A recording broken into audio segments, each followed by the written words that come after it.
Okay. Well, good evening, WNBA and women's basketball fans, and welcome back into the WNBA 365 Network, your 24/7, 365 comprehensive home for everything revolving around the WNBA and the rest of the women's basketball universe. Pack your bags and let's head out on the road, folks. We're going to take you across the globe now to what is going on with your favorite players and teams overseas. Welcome in, folks, to the debut show of WNBA Passport, taking you inside the women's basketball world across the ocean and going across the world to find out what your favorite players and on your favorite teams are doing during their off-season campaigns. Good evening, folks. It is going to be a two-person show for the first time in a long time. Joined tonight by one of our correspondents up in Los Angeles, Crystal Thomas, joining us in LA, and of course, Cal McClurg, joining the folks here from Studio 101 in San Diego. Well, Crystal, it's a little bit strange doing this without so many people in this hangout. Other than that, though, how's it been going up there, though, and how was the Thanksgiving holiday for you? Thanksgiving was good. It is going good. Like you said, it is kind of weird, but everything is fine. Now, folks, to clarify here briefly, now, again, we took the first week off or the last week of November off, of course, for Thanksgiving, but of course, we were going to be back here, folks. We were trying to figure out if we wanted to do overseas coverage, but also I was slammed last week with work. Mercifully, well, not only mercifully, but thankfully, I'm going to have some off time for at least until January 9th with Point Loma basketball. So we'll be able to have more time to come away. But also, though, folks, as you mentioned, again, 3 of the 5 starters are not in the lineup tonight. Of course, Eric and Reagan today both cited finals for school before the Christmas holiday, and also Tanisha Stewart also cited not being able to do the program tonight due to probably getting some stuff ready for the Christmas holiday. So again, it's just going to be Crystal and myself for tonight, and also perhaps for tomorrow as well. And you may have to bear with me, folks. I got a little bit sick over the weekend doing the SDSU football game. I caught a bit of my typical I call it announcer's voice, because it's always the little sore throat I get, the nasal flare up, and the ear pressure, basically. So if I do squeak or wheeze a bit, bear with me on that one. But I think we'll be good, though. We'll get through the entire course of our off-season program. Crystal, we'll start off in China tonight with the second stage of round 7 of the Chinese League, and all the way, and also, folks, by the way, a quick shout out, though, to Phoenix Mercury star Monique Curry and women's basketball 24/7, who is supplying all of our information on the website. And Mo has done a great job with her team. And we actually sent her the link via Twitter to this. So, Mo, if you're watching us in South Korea, thanks for stopping by. And also, thanks for keeping us fans back in the States in the loop, though, what is happening, though, with not only you, but also the rest of the entire WNBA overseas seeming. Chris, starting off tonight in the A group in the Chinese League for round 7, it was a battle. It is the second battle, I should say, of the Australian players, as Elizabeth Cambage cannot be stopped in Shanghai's 5-point victory over Sanix. Beijing was able to keep the pace in second place, as the advantage of having Sylvia Fowles was just enough for a 67-65 win over Shenyang. In an exciting game, and Gonendong went to the host 93-92 over Xinjiang. The anticipated battle in the blocks between Yelena Luchanik and Tina Charles took place, but it as Hung Sing's that ended up being the leading score. The final scores across round 7. Again, in the contest, again, Shanghai 76-71 victory over Shanix, and also, again, Beijing edged out Shenyang 67-65, and Guangdong over Xinjiang 93-92. Now, Crystal, we talked a little bit, I think more so in a negative way, about Liz Cambage during the offseason. We recap the Tulsa/Dallas Wings season, again, of how she was kind of, not in a, really good personal state with basketball. Of course, as we knew very well, again, infamously took the easy way out, and again attended a Australian concert festival over first day of training camp with the Australian national team. And Chris, I think I even brought this up, though, too, about Sandrine Gruda, perhaps a little bit, maybe in the earlier in the off season as well, was you just seem like you play better in one capacity or sometimes not. Whether you play better at home or you are terrible, for away games. With Liz's case, I think that she just may have probably found her hallmark or found her game probably playing overseas. And we know about other players that have gone overseas, like Deanna Nolan, who has not gone back to New York or gone back to the WNBA since leaving the Liberty many years ago. So, Crystal, I guess, is it kind of like I guess I can also say here, it seems like it's kind of like a light switch. Like Cam Beach would kind of turn it off over here, then turn it back on with the Olympic Games or the Pan Am Games, or even now in China, she's kind of turning that light switch back on. So, Crystal, in your mind, though, your thoughts though about Liz Cam Beach, seem like she's producing but playing better overseas, but again, not really doing that, or wasn't doing that at least back in the States with the Tulsa Shock. Any thoughts about Liz at all? Um, I think it's a level of comfortability and I guess feeling more at home, like you said earlier. I mean, some people, I guess, just like the overseas competition a little bit more. I mean, obviously the money is a factor, especially for Liz. I mean, she signed a really big lucrative deal. I think it was like one of the first deals of that kind over there. So that has a lot of to do with it. And honestly, I just think people get, they like it over there. They, like you said, you mentioned Sandrine Gruda. She came back to the league last year and left again and didn't come back. So I think it's just them feeling comfortable where they are, and um, probably they like the competition a little bit better too. Yeah, I think that the overseas game is a little bit more bump and grind, more in your face, a gritty, probably a bit more gritty, I'd say, too, than perhaps what you see in the WNBA or even in the college ranks. But again, Liz Cambage, again, propelling Shanghai to a overseas victory over Shanix in the Chinese League of round 7 of the second stage, 76-71. That also, Crystal in Group A, there also is Sylvia Fowles of the Minnesota Lynx again, who just had enough to will her team to a 2-point win over Shenyang. Also, on earlier in the day as well. Crystal, we saw Fowles. Now, again, we more so, I think I was probably more out of the 5 of us in the hangout over the off season, was probably the one that was a little bit more, probably more disappointed and or was more outraged about Fowles kind of, sitting out again, as we had talked about many times with Parker and Tarasi and Taylor and Janelle McCarville. But I think I was more, I guess, frustrated, with Fowles sitting out because it was kind of a slap in the face to the Chicago Sky fan base. Whether Eric wanted to agree with that or not about that, because I think he said it was more of a business deal. But I just think, though, it just wasn't like the right way to do it, I guess. I mean, if she would have said it like earlier, perhaps, and not when the season started, perhaps. I mean, I think if she would have done it at the same time as Diana did it, Penny did it, Janelle did it, and Candace did it, I may not have had a big problem with it. But she did it so close to the season, was like, it's like why and bother almost. But again, went to Minnesota, won the championship, now going back over there and playing. So, Chris, your thoughts, though, again, about, a big post again, but helping her team, though, and again, edging up that win by 2 earlier in the day. Your thoughts about Sylvia in general going forward. Um, for one thing, it seems like from what I've been looking at, it seems like China really does love their foreign bigs out there. Liz Cambage, now you talk about Sylvia Fowles. It seems like they have a certain type of player that they look for. I mean, I think all foreign leagues have a certain type of thing that they're looking for. But as far as Sylvia Fowles playing well, we saw what she did in the championship. She just carried it over overseas, and I think they're happy that they picked her up. She's, what can I say? She's doing what she's supposed to do over there. She's doing what she's getting paid for. Chris, we've talked about 2 pretty marquee centers. One that still plays in the league, and one that, of course, kind of took the easy way out. But the other one, though, in this one is Tina Charles of the New York.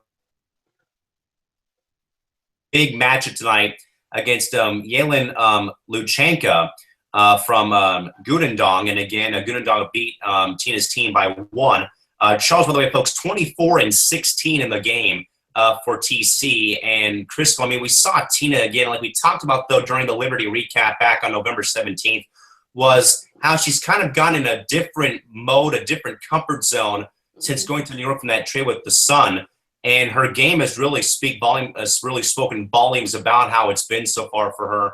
And again, obviously losing by 1, though, but again, those 16 rebounds for Tina. And again, you and I saw firsthand, though, about this New York team back in July, later in the season, of how the Liberty were just outworking the Sparks every other possession on offensive glass and rebounds. And Charles is a big contributing factor to that offensive rebound scheme. So, does the numbers really surprise you about Tina at all, or any other thoughts going forward? No, because Tina Charles has always been a double-double kind of player, double double night kind of player. I mean, I do notice that her focus is better since the change of scenery. So I'm not surprised that she brings the same game over to China. Um, I think honestly, I think some of these American bigs are changing the way that the Chinese league is. I mean, I don't think they've seen anything as dominant as that in a while in their league. So I mean, I'm not surprised at all. Now, Crystal, a few names look a little bit familiar to me, but again, though, in China, you know that you have a lot of people that have the same last name or first name, though. But again, perhaps, though, now again, we know that we had talked a little bit about Christy Tolliver again, pledging her allegiance to Slovakia for the Olympics going forward. She cannot, of course, now wear the USA jersey. But Crystal, you brought up, though, and this just kind of, dawned on me right now again. We've talked a bit about how China really loves the big centers, and we know very well with the Sparks did Ha Zhang, who played with the Sparks many years ago, the early years, and of course was the winner back-to-back sportsmanship of the, sportswoman of the sportsmanship award for the WNBA. Great down-to-earth player, one of the best players that Larry Burnett, the longtime voice of the Sparks, really loved talking to and really loved hanging out with, I guess. Just the way she was off the floor, and of course was known well for playing 2 years with the Sparks from 97 to 99. But Crystal, do you think though that perhaps, again, highly doubtful between between at least Charles and Fowles changing allegiances, but Crystal, would you believe though that any other future dominant American post that, again, may not have a good shot at the American national team would perhaps, switch allegiances and go to China perhaps because their Olympic team, as we've seen with preseason games, have not been very strong as past couple years. We've seen many blowouts. What we've seen and experienced, though, especially with KT going to Slovakia back in 2014, is that a possibility at all, or what do you think? You kind of got choppy. So can you please repeat that? I'm sorry. No problem. And this is what else is new with someone having internet problems. All I was going to say though was, do you perhaps believe though that maybe, just maybe, again, I'm not going to say it's going to be definite, Mhm.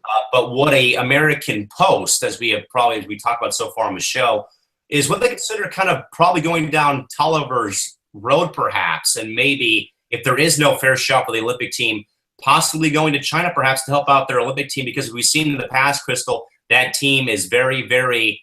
I don't want to be rude here, but again, probably not, not the best team to go up against in the Olympics because they've been blown out on numerous occasions. Again, being fair, being honest here. Would that perhaps happen though in your mind at all, or what?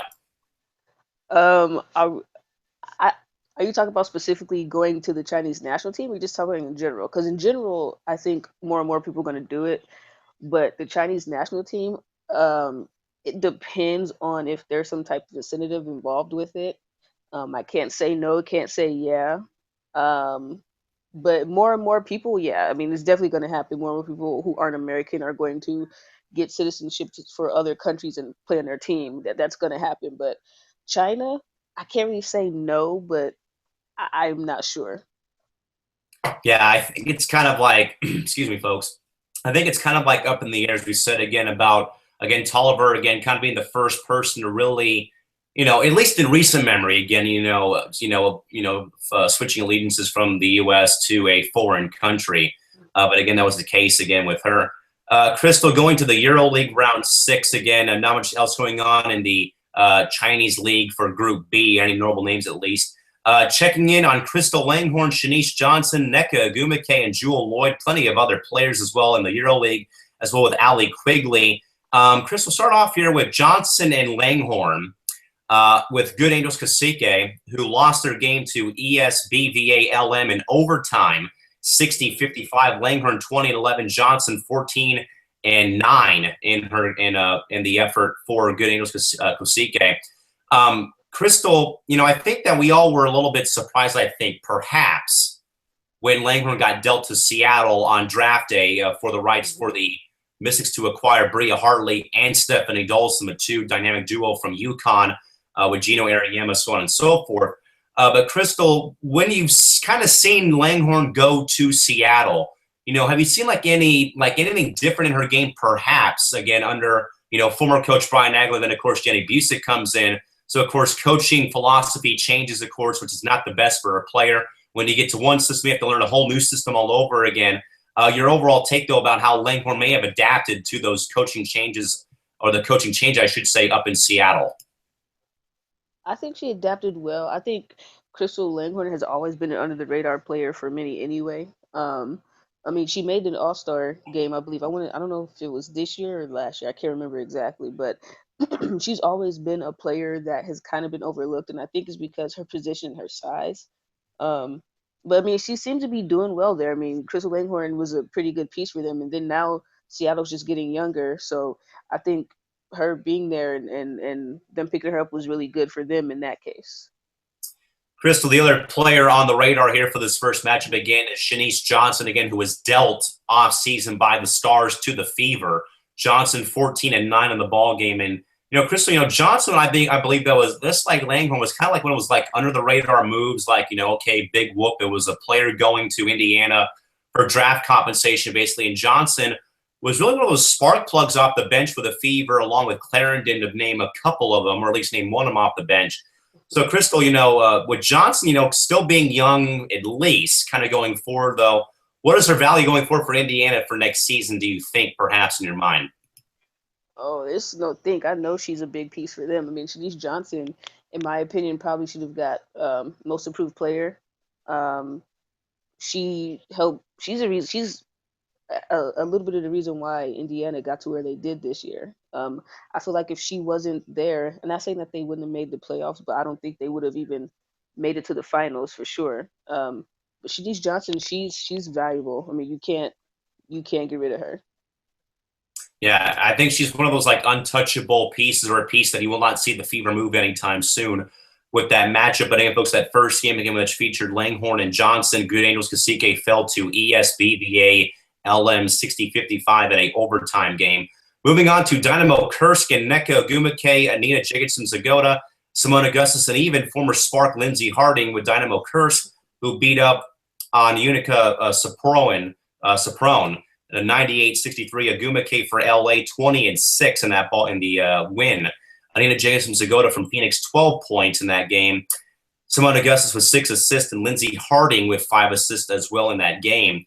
So, Crystal, Dynamo Kursk, as we said, they've been in the thick of this race for Group A in the past. They've been a very good and strong ball club over the past couple seasons. And obviously, Crystal, with Nneka Ogwumike being over there, of course, 20-6 for Nneka in the game. And obviously, the overseas play has really much been what we saw over the summer. And, of course, with her and Janta Lavender, again, being, having their first, chance to be in the spotlight, with the absence of Candace Parker for the first half of the season.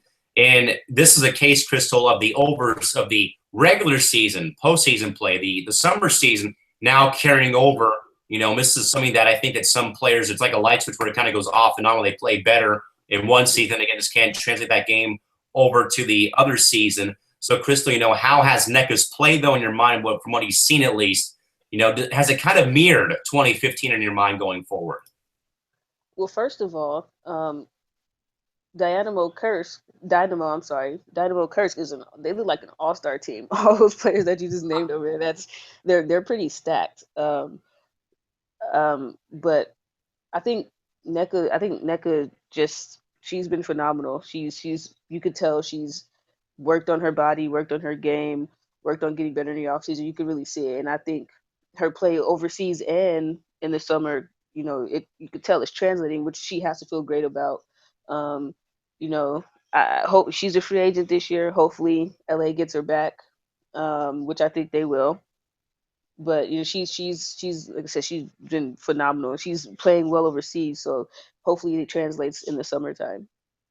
Yeah, Crystal, seeing Nneka play those few games up in Staples Center, when you and I were hanging out perhaps at those games, this was a whole other player from year one to now, and she's been absolutely in fuego, and it continues as well overseas now.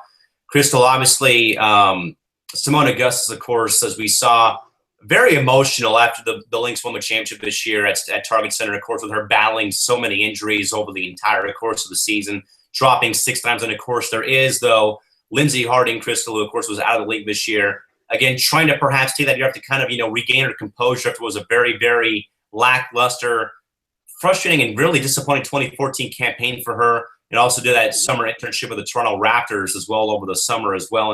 And Chris, seeing her back on the floor, warms my heart because, for a player that had started her entire career and then got demoted midseason to the bench after, just what was a very chaotic year for her.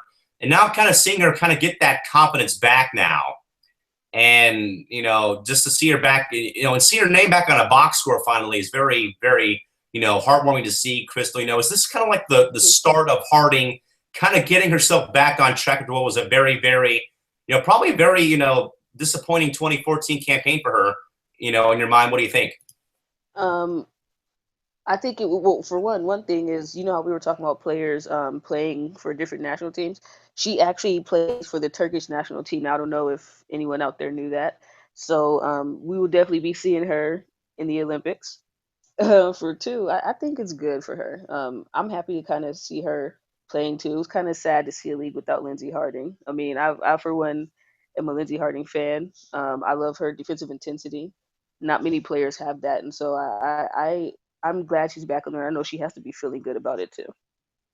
Yeah, no, I agree 100%. Candace Wiggins even told me that she is one of that Lindsay was one of her favorite and still is one of her favorite teammates. Of her entire career, of course, when they were both together in Minnesota in 2008 and 2009. Uh, going forward, and then Crystal, there is Galatasaray, one of the teams that is always in the mix. Well-known franchise overseas. They won their matchup as well over Perfumerius Avenida 61-59. Jewel Lloyd, 21 points. Linda Kaiser, 10 and 7. And for Avenida, notably in that game, Jackie Gemello's 2 assists in that game for her as well. Crystal, Jewel Lloyd, rookie of the year this past season, #1 pick, of course. Obviously, though, had some problems early in the year, but though, as we talked about, though, Crystal, it's adapting to the speed of the game. And obviously, that was going from the previous 220 format to now the 410 format. And obviously, now she's got a full year now to get that back on her side. And obviously, 21 points for Jewel Lloyd, who's going to be, is going to be one of the future leaders and faces of this league, about 5-10 years down the road. How has, that rough, I guess, Crystal, how has that rough start for her in Seattle this year kind of really, helped her, boost her confidence now that she's going forward with, with her overseas campaign now? Again, 21 points for the win for Galatasaray. Well, it's similar to her overseas campaign. When she first went overseas, she kind of started rough, and it's just a change of environment. You have to get used to it, a change of pace. You're coming into something that you've never done before, so you kind of have to adjust. And she adjusted well. Obviously, she had 21 points, and in the league, in the WNBA, she adjusted well as well, winning Rookie of the Year. So sometimes you just have to have a little time, a little patience, and everything that's new to you, eventually you end up getting it. So it's kind of it's kind of you just having to find the pace, and she found the pace. Yeah, no, the pace again, again, obviously you're like this a little bit, trying to adapt. And then once you kind of get in the flow, just like this, it comes naturally, kind of like sliced bread almost going forward with that one as well. Crystal, the other person I want to get to as well, Lena Kaiser, also 10 points, 7 rebounds. Kaiser, has kind of been, much like, a player we kind of talked about earlier on, like Shanice Johnson again, a very like low key, under the radar, you don't know, not really a big household name in the league. But again, goes out there and again, finds a way to produce, get herself on the score sheet. So Crystal, is there, I guess kind of, like these players like Kaiser and also like we talked about earlier on with Johnson, what is the upside though of these players that again, that kind of go unnamed or, that, these unsung heroes basically of, not only WNBA teams, but even also teams overseas in your mind? um I mean, you kind of said it, they're unsung heroes. People doubt them, and they pretty much punch people in the mouth. They're coming out being unknown, and then they just have crazy games, and now you have to know who they are. Now you have to really play them hard. Now you can't take them lightly. And I I think the change of scenery helped for both of those two players, but now they you can't look at them like, oh, that's just Linda Kaiser. Like, you really have to play her as you would if you were playing against a Candace Parker or a Dana Taurasi now. So you can't really take them for granted, can't take them lightly. So I think I think they've gotten better. I hope they keep improving. and we'll see how it is for them in the future. Crystal, I sadly missed one player for the Avenida side. That was Trisha Liston, who was by far one of the most, productive bench players for the Lynx with their 2015 championship run. She had 9 off the bench. And obviously, Crystal, the other one I was going to get to was the very feel-good story of USC alum Jackie Gemelos, who had 2 assists. And obviously, her story really speaks volumes, though, about a word that I think you had brought up, or maybe even Shorty brought up, was the word of perseverance. Was just just the fact though of all the ACL tears and the really rough road she had to kind of get back to the pros and get back into playing shape, of course, with all the injuries. Mm-hmm. And to see her back with Chicago now, of course, playing over now with the squad with Avenida, obviously is a great story. Crystal, these are the stories that I love covering, though, is these knockdown comeback stories of players that had problems either personally or injury problems. What has, kind of like, what does the story, though, Jackie Gemelos, though, really say in your mind going forward, though, for anyone that may encounter or may have a similar problem, though, as she had, though, in her college career, though? What do you think? Well, the first thing is I'm proud of her for getting through all that. They didn't think she would be able to play overseas or in the WNBA, so she's come a long way, and it's happy to see her out there doing what she loves. And I think her story is amazing. I mean, she just lets you know you got to keep pushing, don't give up. What is she? She had like 5 ACL surgeries, I believe, around there, and the average person would have given up. And I'm glad she didn't because she's young and she's proving that she still has a lot of game left in her. So I'm proud of her, and I hope she keeps going. Yeah, no, I agree 100% with Jackie Gemelos. By the way, folks, a quick correction on something that we brought up a bit earlier for Lindsey Harding. She was actually nationalized by the Belarus national team. Belarus, she was done by Turkey. not Turkey. Belarus. I knew it was one of them. Sorry about that. But we think, My though, correction. but thanks to Rob Burns, though, for helping us out, though, with that, with everything Sorry that's about going that. on. I knew it was one of them. But with everything going on, it's kind of like, you can't really keep up with everything. So we're glad that we have someone helping out, though. But again, thanks to Rob Burns again for helping us out. Thank with you, that. Mr. Burns. That correction. Chris, we're going to go to Group A. One more game to get to before we move on to Group B tonight was Fenerbahce edging over Familia Sicho 64-62 in this game. Notably for Fenerbahce, Ali Quigley, the reigning 6-1 of the year, 29 points. Janta Lavender, 10 points, 9 rebounds. Marissa Coleman and Alina Kobrin with 2 assists each in the game. Crystal, wow. I mean, Ali Quigley just continues to amaze fans of not only Chicago, but the entire league with just how her production just continues to go, full steam ahead. 29 points again for Ali. Again, and what she has really done, though, for Chicago off the bench really exemplifies the key word is sixth man, and what she's done recently has done, wonders for Chicago and also as well for Fenerbahce. Crystal, I know that, you bring up about having a deep bench, but Crystal, what does it mean, though, for you in your mind, though, about having a player like Ali Quigley on that bench, though, going forward if you were a coach of a team, though? What does that really what does her play, though, really speak, though, or really say, though, about, perhaps coaching confidence maybe in their bench? Well, again, Fenerbahce is another deep team. There's a lot of deep teams out here in this Euro. Some of these teams are scary. Yeah, this is. I thought UMMC was scary, but there's some scary teams out there. But deep bench, you want a deep bench. Like you can't. I feel like you can't just have one player on your bench that's the end all be all. I mean, us being Sparks fans, we witness it firsthand sometimes what happens when you don't have a deep bench. And I mean, when you have somebody like Ali Quigley who comes off the bench and plays like a starter, that's amazing. You don't have that many people with that mindset. You don't have that many people with that drive and that hunger, but I love it. And she's doing great things. I've been hearing her name a lot in these overseas rankings. So she's doing her thing. I mean, Ali Quigley she's the real deal. Okay, T, I'm going to go back to the metaphor that we brought up earlier again about it being a light switch. Some players, and I know firsthand too when I played baseball, as well, many years ago, is when you're on the bench, though, it seems like, 9 times out of 10, though, players at most levels, would sulk, be upset, or, question or throw pissy fits as to why they're not playing, and they turn off. They turn off the light switch and they don't buy in, and they're not locked into the game. When they do get a chance to play, they go out there and then it's kind of like, you think to yourself, well, that's why you're not playing, because you don't have yourself locked into this game mentally. And as we said, though, you don't find players like Allie Quigley who can keep that light switch turned on, and then when they are called upon, they go out there and they make things happen. And obviously, with her dropping 29 points in the game, big turning point for Fenerbahce going forward. Then, of course, Crystal, there is Jantel Lavender, only a rebound away or short of a double-double, 10 and 9 for her tonight or in the game.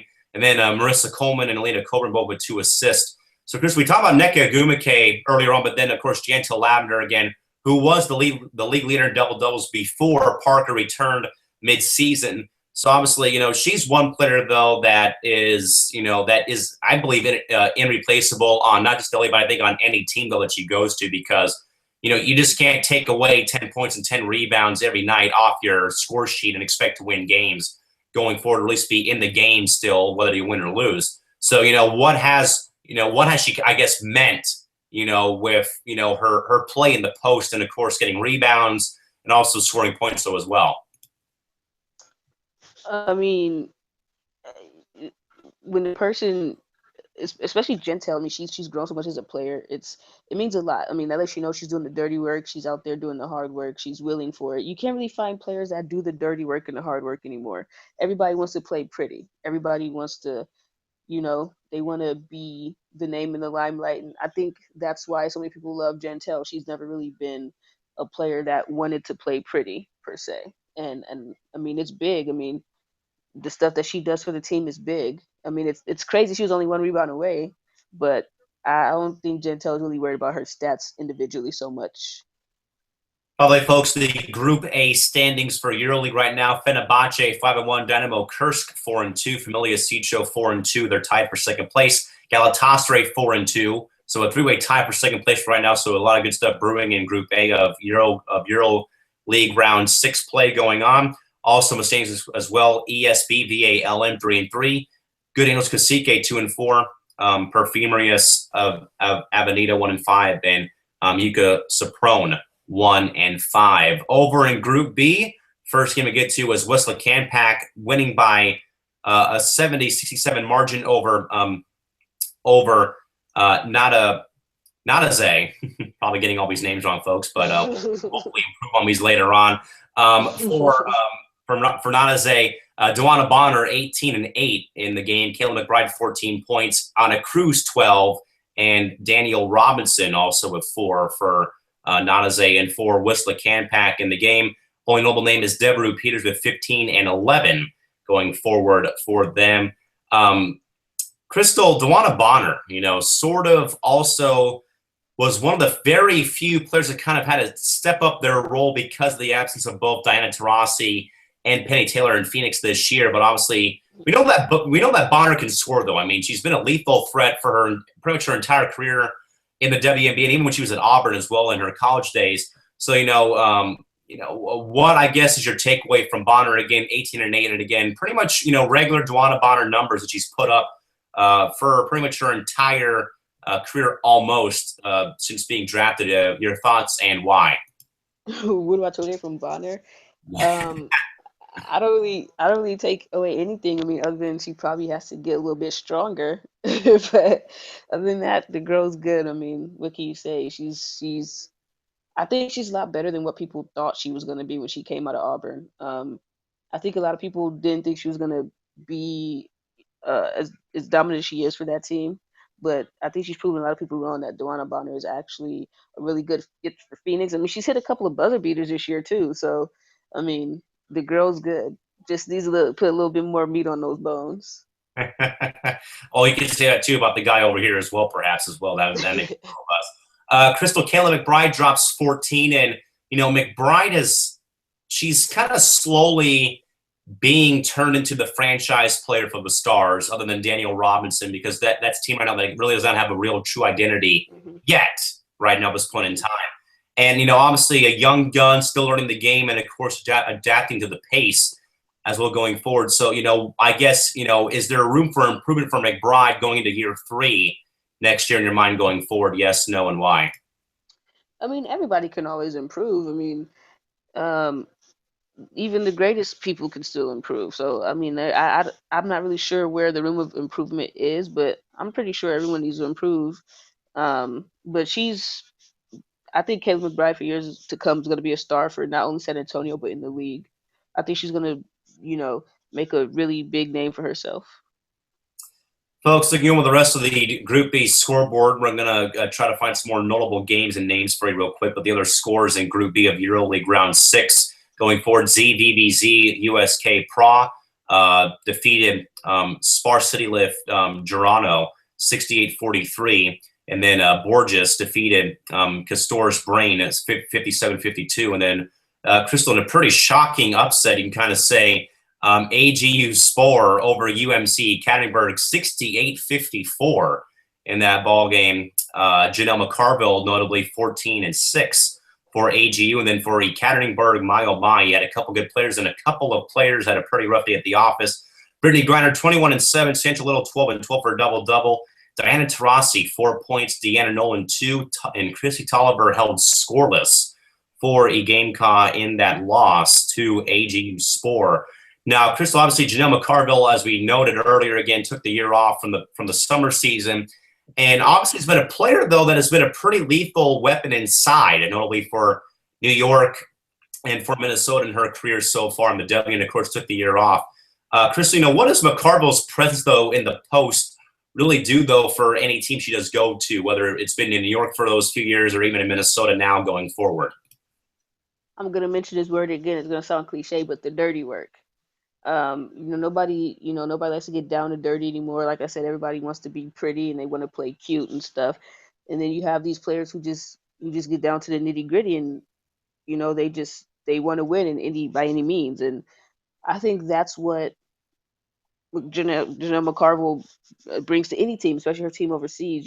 So I just think the dirty work is all I could say is she really wants to win and she'll do it any way that's possible. Crystal, rarity. UMC Katerinburg losing. I mean, that happens about as many times as, other teams perhaps losing, between the Warriors still being undefeated and the Panthers and the NFL still being undefeated. But obviously, when Brittany Griner and Sancha Little have 21-12, and then Taurasi has 4, Nolan has 2, Tolliver is, MIA on that game. That just says, that was just, one of those typical bad day at the offices, or maybe in the case, Crystal, of where shots just didn't want to fall that night for UMMC. And again, Griner 21-7, Little 12-12 for a double-double. Then, of course, Crystal Taurasi only has 4, where she's coming off a game where she had a couple games where she had, at least 30 or more, in a couple of games.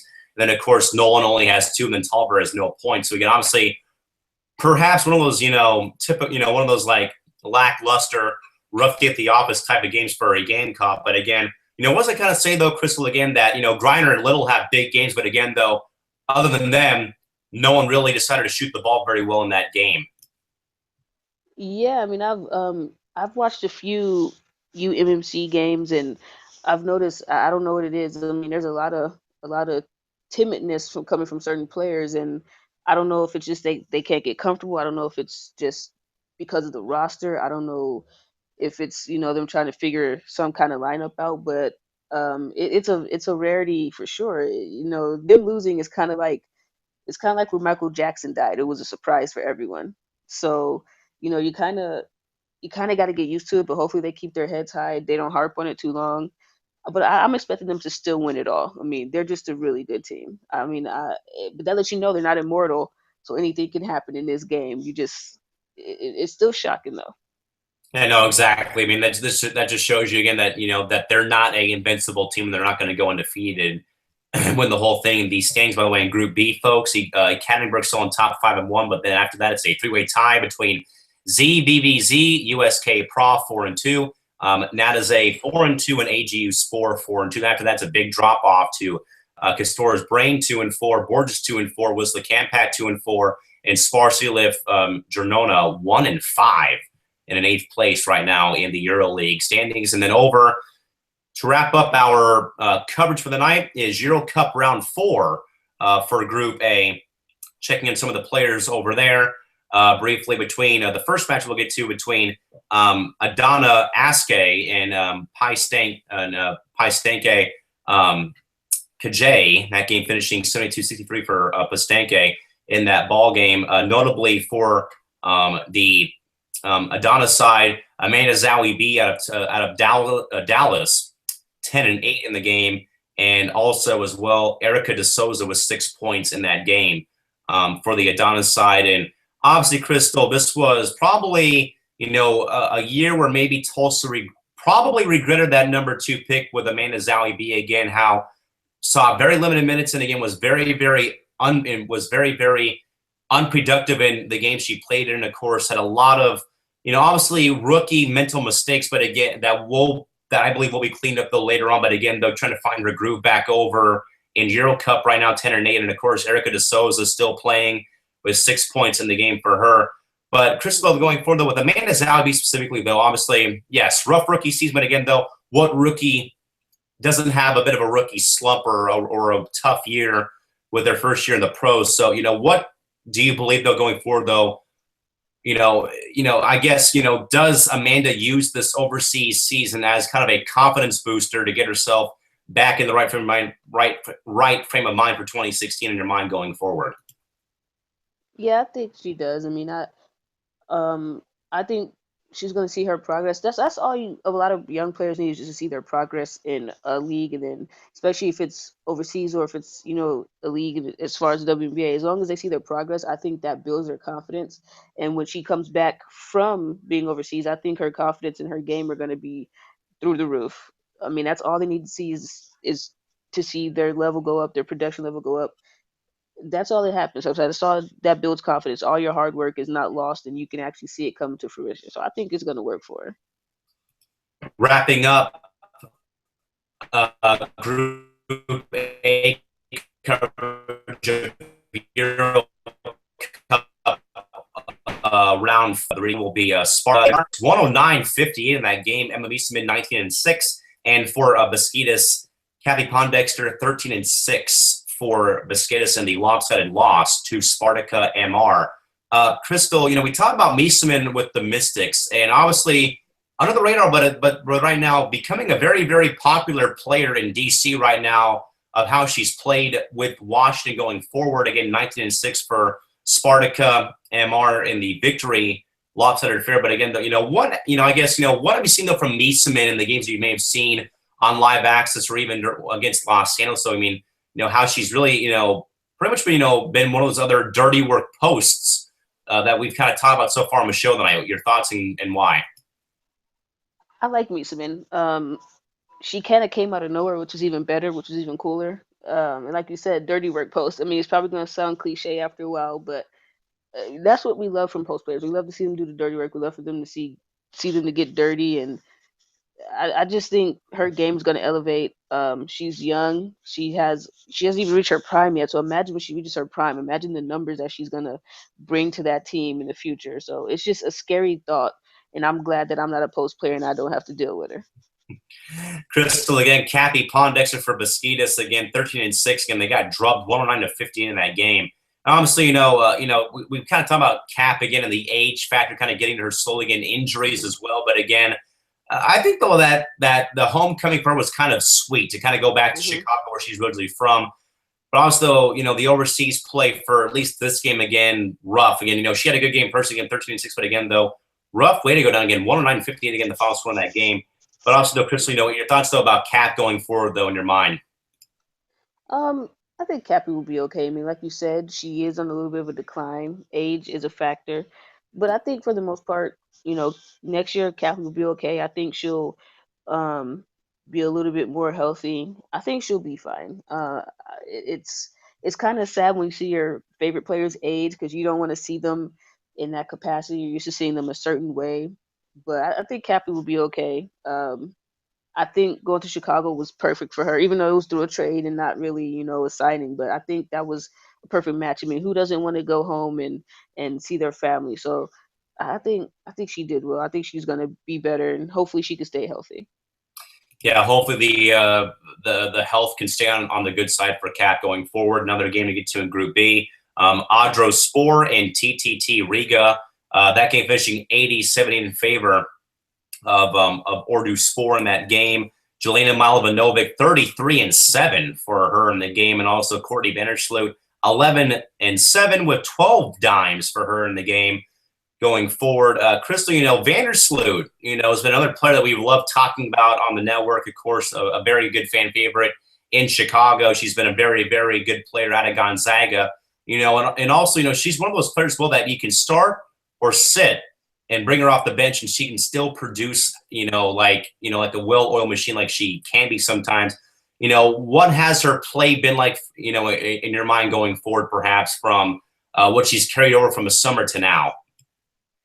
Vandersloot is a silent assassin. That's what I like to call her, a silent assassin. I mean, she's she's another player that I feel like doesn't get enough credit that she deserves. I mean, Chicago with those, I mean, her, Quigley, Deladon, Cappy, they pretty much, you know, are a big reason why Chicago was as good as they were this year. And I think Venus will finally get the recognition she deserves, and she's a good player. I mean, I like underdog players. If you couldn't tell, I like those players who really don't get as much praise as they should. Staying in Euro Cup round four, folks. So one more game from Group C. We had Anise taking on Adrianspor, and the final score of that game, Anise 73, Adrianspor 70. In that game, the notable name out of this one is Ivory Lotta for Adrianspor, 24-6 in the 3-point loss. Christian, Lotta has been a player that's become one of my favorites because of just how you can rely on her in some big time situations. Obviously, we saw best when she was made one of the pretty clutch shots against the Liberty in game one of the postseason in round one at the Garden. That, of course, kind of put Liberty fans on edge in that series, but ultimately the Liberty won, and that won the next two games to win the series going forward. But Crystal, you know, with Wada kind of carrying over the success of the regular and the post rebounds, and again playing well, but what are your thoughts about Lotta going forward, perhaps though? Um, I think she'll be fine. Lotta has a lot of fire in her, a lot of intensity in her.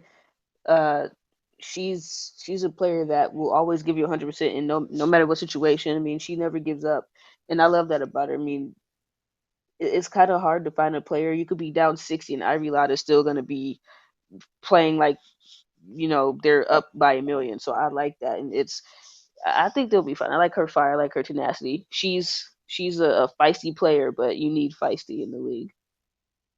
Crystal, a couple other notable names I kind of hopped over. Jen Hampson is overseas with Anise at 18-7, and again, obviously, Crystal, probably perhaps, again, as we knew though, again, she took that last year of college eligibility to play her last year of volleyball at BYU in Provo, Utah. Came into the league and as we know, again, no real minutes, but also sadly was put on a poster by Brittany Griner in the final game of the regular season in Phoenix. But obviously, again, though, transitioning from one sport to another is not really the easiest of transitions to do, as I know pretty well with Tony Gwynn wearing his SDSU throwback basketball T-shirt. Again, Tony, who is still the all-time assist leader for men's basketball at SDSU, picked baseball, Crystal, because of knowing he'd have a longer career with baseball, because if you have a severe injury playing hoops, you're pretty much going to be done for your entire career. So that's Crystal. I would probably, not as an excuse, but cite perhaps the extra year of volleyball may have been one problem that perhaps may have doomed Jen in her rookie season going forward. So you would probably brought up, though, again, looking a little bit lost out there as a 6'7", 6'8" post. So, what can this overseas season, though, for her really do, though, to kind of boost that confidence as we, going forward towards training camp for 2016 in your mind? I think it's going to help her get used to her body, which may sound weird to a lot of people. A lot of times, people who are that tall, they still don't have control over their body. And I think, her playing overseas and doing well overseas is going to teach her how to control her body, teach her, how to use her length to an advantage and not to a disadvantage. And hopefully, no more posters, because that that was not a good time. But I think she's gonna learn how to use her body. She's gonna come back and apply it in WNBA, and she's gonna be a dominant shot blocker and rebounder when she comes back in the league. All right, Chris, we'll get to one final game before we do wrap up our coverage of the night here. This goes and not finding any notable names earlier on, but we'll go all the way down to Group G of the Euro Cup round 4 between Dyke Napoli and the Orange Blizzards. Dyke Napoli over the Orange Blizzards, 72-59. Sierra Burdick and Natalie Achuan are over there with Dyke Napoli. Burdick 15-10 and Achuan 14-10 going forward. Noel Quinn for the Orange Blizzards with 8 assists in the game, actually with 8 points going forward. Now, Crystal, Sierra Burdick, became a fan favorite of mine, not before, but drafted, of course, because she played at the University of Tennessee. And also her and I also exchanged some Twitter commentary going forward. That also, though, obviously, sad seeing her get cut by the Sparks on the final day, but also even rougher for her to go to Atlanta and play well, but also, again, had that stress fracture, though, during the course of the season, but to see her now fully healthy and back to 100% and, again, playing very well. Crystal, in your mind, though, I guess, can you kind of talk about the whirlwind that Burdick went through again from being cut last day at training camp by LA, signed with Atlanta midseason, and playing well, but of course, though, getting injured for the remainder of the season, and then now trying to regain herself back overseas. Can you kind of talk about the whirlwind, I guess, that she kind of went through for the entire year in your mind? Um, it was an up and down roller coaster season, from being cut to getting an injury. I'm pretty sure she's just back to be on a court again. She probably was so anxious to get back out there that I'm glad to hear that she's doing well over there. I'm happy to see her playing because sometimes that can mess up with your confidence. It can mess up with your psyche, and it seems like she's okay mentally. So I feel like next year when she comes, next season rather, it's she's gonna be a whole new player, a whole different player. Crystal, the other player I want to get to was Natalie Achuan, who also had injury problems and, of course, missed half the year because of international duty with the Canadian national team as well, or the under-20 team, I should say, for the Pan Am games that was going on during the season. And, Natalie, I liked watching her at Notre Dame. I loved her style of play. And then, of course, getting injured, though, was not, of course, the best thing to watch for her going forward. But also, seeing her production again, kind of getting back to those Notre Dame years again, 14-10 though.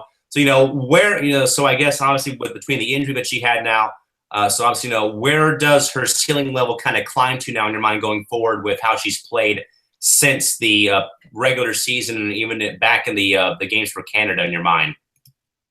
Oh, she played well for Canada. I was watching some of those Pan Am games. I was impressed. She's going to be impressive. I'm glad she's healthy now. Um, I hope she can stay healthy throughout her overseas season and next summer. She's she's she's going to grow into a very very very good post player. I just when she develops into what she wants to be, she's going to be great. I mean, she's playing well and she's exciting. She's going to be a very exciting player. Now, Crystal, obviously the final player we'll get to for this recap again is Noel Quinn. Again, as we know, was sadly, shamefully, and wrongfully called up for a very controversial foul in Game 2 of the conference finals between the Mercury and Lynx at the Talking Super Resort Arena in Phoenix in Game 2 of the conference finals. And obviously, Crystal, that was a call that obviously that we all believe and still say was a call that should not have been made. But also, though, you kind of wonder, though, how would she respond, though, I guess, in some way. She gave it about a couple of days before she made it public on social media that she thanked everyone for the support and the love about being concerned, though, about her, again, as we know what had happened. But now it's like, you kind of under yourself, okay, now how's she going to rebound or, kind of redeem herself for that, that missed call. And now slowly getting back into the flow of things again, back to the more important stuff of playing the game. So, Crystal, obviously, what can a call or something like that, though, really do to a player's psyche, though, and their mindset going forward again about, something like that, pretty much, a pretty big mistake cost them a trip to the finals in your mind, though, or even, just, a regular mistake like this, though, what can it do, though, to a player going forward, though, in any situation in your mind? Uh, it could do a lot. I mean, it can make you feel as if you're worthless to the team because you made a big mistake. It can make you afraid to do anything in crunch time ever again. And I feel bad not only for her but the team in general. They worked so hard at that point to get what they were going, and I honestly do believe that game should have went to overtime. I think they would have won in overtime. I think they would have won the ring. it was tough to watch. I remember when that whole situation was going on. I think half of us were just probably upset and by the way the league handled it, and I felt really bad for Noelle Quinn because it wasn't her fault. Um, and she probably feels to this day still that she caused them to lose that game, but she didn't cause them to lose that game at all. It was a horrible, horrible mistake by the referees. Crystal, in my 21 years of covering the world of sports, I've seen a lot of things happen where players, either are on cloud nine or they're beating themselves up for losing, a big game in any situation. Obviously I wasn't alive to see this moment, but obviously there was a pretty big moment in baseball back in 1986 with the Angels playing the Red Sox, where Donnie Moore, who was a great pitcher, had given up a home run to Dave Henderson of the Red Sox at Anaheim Stadium, where they were, one strike, one pitch away basically of going to the World Series for the first time in franchise history. Donnie Moore actually killed himself, committed suicide about Wow. a year or so later after giving up the homer because, that was a moment that he couldn't live, without. And obviously, Chris, we've seen, the emotion that pours out of Candace Parker. We saw that in 2012 and 2013, and even in 2014 in Game One, where and AC told me in the excuse me, in the interview I had with her back in September was, you work so hard to get to a point, of winning a championship, or you work so hard to want something, and Hmm. obviously it doesn't go your way, and you either beat yourself up, or you kind of or you let or you think about it, it's on your mind for a long time. And obviously, hearing Steve Nash talk about this when he officially retired from the NBA, saying, hey, I played 19 years, I worked so hard for it, and there's nothing I can do about not winning a championship. And I've been fortunate, blessed, you can kind of say, to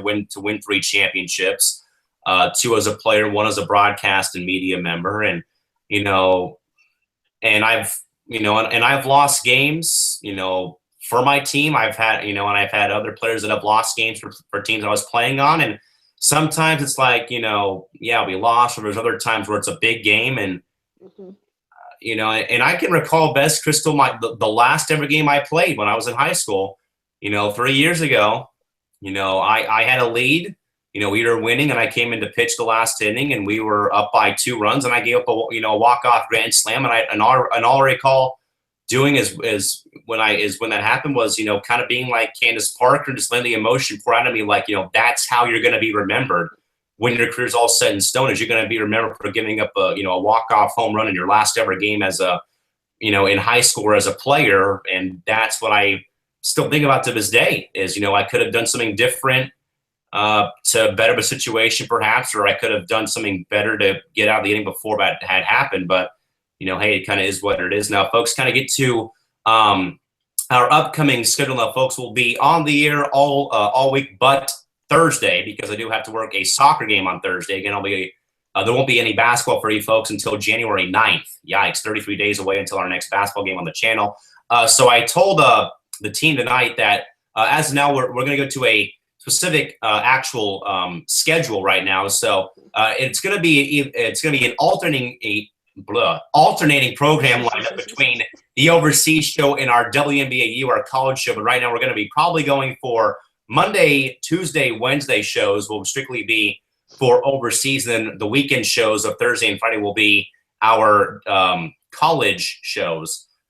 So again, to find out more information, again, visit our website, which is WNBA365.wix.com/WNBA365. Now, Crystal, much like earlier in the launch of the website, again, you and I again are once again back at it and writing simultaneously on the site for 2 different stories that we're going to be working on. This is not involving meeting players this time or me writing about the same crap over and over again as I do 9 times out of 10.